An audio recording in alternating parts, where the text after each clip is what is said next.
Hello mga karakit, ngayon ay magbabalot tayo ng fertile egg. Tingnan natin kung magiging successful yung pagdi-deliver natin or yung pagpapaship natin via LBC.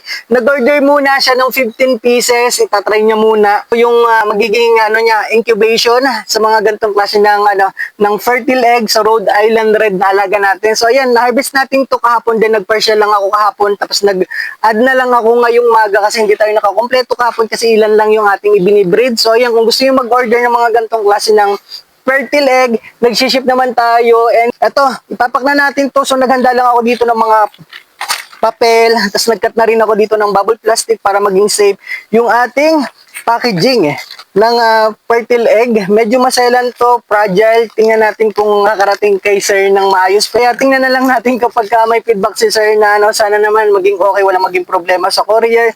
Babalot na lang muna natin yan. Siyempre, tandaan lang natin yung tusok ng itlog para yun yung itatayo natin mamaya kapag binalutan na natin ng bubble plastic. Time-lapse ko muna kayo para mabilis lang yung trabaho natin. Bali dito, nag-order nga si sir, napanood siguro yung mga videos natin and napap-PM si sir sa atin and okay yung transaction, sobrang smooth lang, pakabilis lang magbayad. Kaya ito, ipapaship na nga natin ito sa ating courier. Ito na. Pupunta na tayo ng Lucban, Quezon. Hindi ko muna siya masyadong isiniled ng tape dahil baka buksan pa to dun sa courier natin. Sana maging okay yung maging outcome nitong ating pagpapaship na to. Update ko kayo. Tara!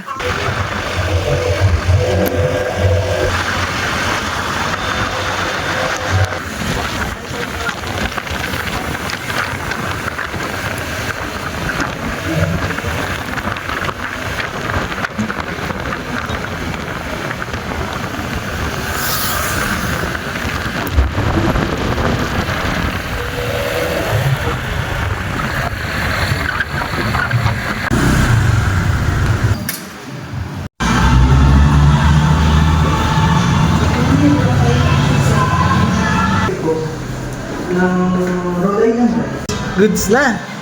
Tara na, uwi na tayo. So thank you sir sa nag-order. Maraming salamat po.